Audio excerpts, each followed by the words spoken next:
Hi everyone, welcome to our channel. Today we bring you the story of The Empty Chair. So stay tuned till the end. They say time heals all wounds, but sometimes it just teaches us how to live with the scar. Let me tell you the story of Mr. Samuel Grant, an old man who had everything a person could dream of. A successful business, a beautiful home, and a reputation people envied. But he also carried something else. Something far heavier than wealth or success. A regret, a silence, an empty chair, and a story that just might change the way you see your own life. Now, the story begins in a bustling city where Samuel Grant lived and worked.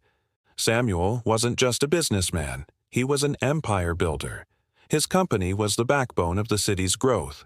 But here's the thing about empires. They don't build themselves. They demand attention, sacrifice, loyalty, and Samuel was ready to give all of it. His days were packed, his schedule tighter than the drum. Calls from clients, emails from colleagues, meetings until late. He barely noticed the sun dipping below the horizon. When he did, it was just another tick on his mental to-do list. Gotta wake up early for this, gotta work late for that. Life wasn't just busy for Samuel. It was a war he was determined to win. And the trophy? Success. That was the only thing that mattered. He knew his grueling schedule took its toll on Lily, his wife. She was the anchor in his storm, holding down their home while he charted the seas. Yet she never complained, never whined, just stood strong. And David, his young son with a gap-toothed grin and eyes full of wonder. He was Samuel's pride. Watching David grow up through blurry family photos was the only thing that made his heart skip a beat. Other than Lily, of course. One evening, after putting David to bed, Lily sat on the edge of the couch, her face etched with weariness. "Samuel," she began, her voice soft but firm. "You haven't even touched your dinner. How are you going to keep working like this?" Samuel looked up from his laptop. "Don't worry, love. Almost done.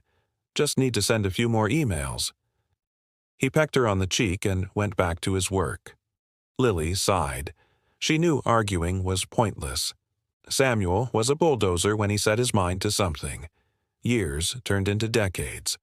Samuel climbed the corporate ladder, crossed paths with influential people, closed million-dollar deals.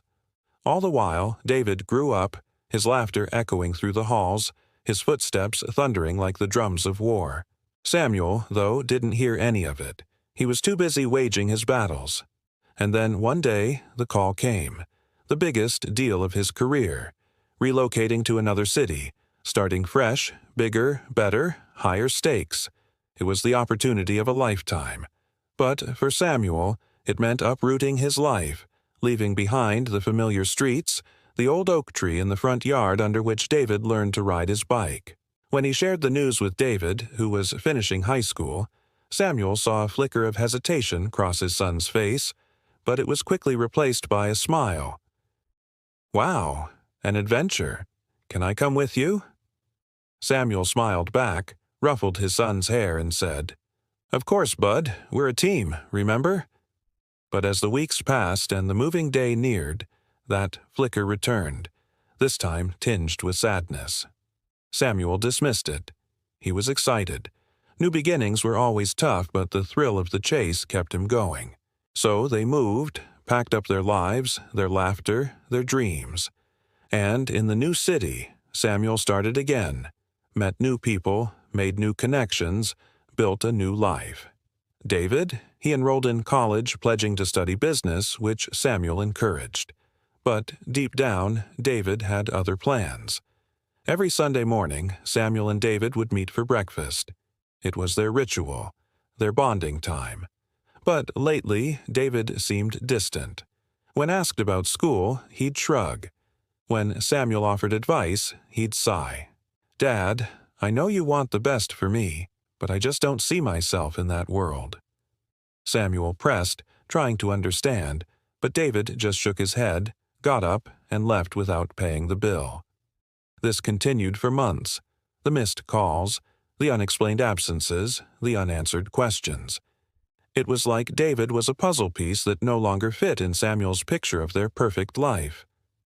Then came the day when Samuel found David's room empty, the bed neatly made, the books put away, the desk cleared. But no David. He called his son's college, but David wasn't there either. The dean informed him that David had withdrawn from college a week ago, cashed his check, and left town. Samuel was furious. Where was David? What did he mean to abandon his studies, his future? He needed answers, but instead of getting them, he got a letter. Not from David, but from Lily. Samuel, wherever you are, I hope you found happiness. As for me, I found mine. I found my son. We are together now. Please don't search for us. We've moved on without you. Always remember, a broken heart mends, but the scars remain. Lily. The words hit Samuel like a tidal wave. Shock, disbelief, guilt. He felt it all. Why hadn't Lily told him? Why had she taken David without saying goodbye? Questions echoed in his ears, but there were no answers. Only the haunting silence of an empty chair and a heart filled with regrets. In the quiet of his mansion, surrounded by the ghosts of his past, Samuel realized he'd spent his life chasing an illusion of success, an illusion of happiness. He won the battles, but lost his son. He achieved everything, yet felt utterly alone. Years rolled by, each one a heavy reminder of Samuel's solitude. Lily had been right. His heart did mend, but the scar remained. The empty chair became a part of his daily life, a silent witness to his regret. Then one day, while cleaning out David's old room, Samuel came across a dusty box filled with letters. Letters from David, filled with childish doodles and heartfelt words. Each letter was a piece of David's soul laid bare. One letter in particular tugged at Samuel's heartstrings. It was David's final letter, one Samuel had never read before. Dear Dad, I wish you'd talk to me. I know work is important, but so is I. I'm leaving tomorrow. Maybe this letter will find you before I go. If not, I hope one day you'll understand why I had to walk away. Love, David. As the weight of those words sunk in, Samuel's resolve hardened. He wouldn't let another day pass without his son. No matter the cost, no matter the time, he would find David. And so Samuel began his search, combing through old yearbooks, calling mutual friends, scouring social media. Months passed, hope fading with each passing day. Just when Samuel's spirits were at their lowest, he received a call. A woman from David's old town reached out, having seen Samuel's online plea. She had a lead on David's whereabouts. Samuel, rejuvenated, set off on a long journey. The tip led him to a cozy bookstore in a quaint town. Hesitantly, he pushed open the door. The scent of old books and fresh coffee filled his senses.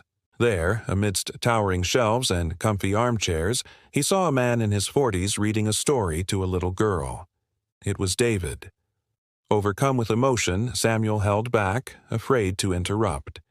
But David, sensing his presence, turned around. Recognition dawned on his face, followed by a wave of emotions. In that instant, years melted away.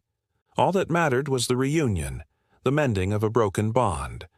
Without a word, Samuel approached, tears welling up. David, surprised yet welcoming, embraced his father. The little girl, their granddaughter, watched with innocent eyes, perhaps sensing the significance of the moment. As Samuel cradled his grandson, he knew he may have lost years, but he'd found what truly mattered: family. Back home, in the same porch where they once shared breakfast, Samuel and David sat side by side, 2 cups of steaming tea between them. The once empty chair was now filled with their granddaughter, her laughter echoing in the air.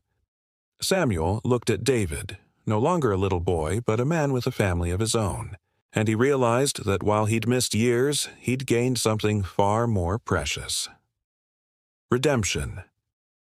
As the sun dipped below the horizon, casting long shadows, Samuel knew he couldn't turn back time, But he could cherish the present, for in that moment the empty chair was full, his heart lighter and his soul at peace. If you liked this story, don't forget to stay tuned for more such stories. Until then, take care and see you soon.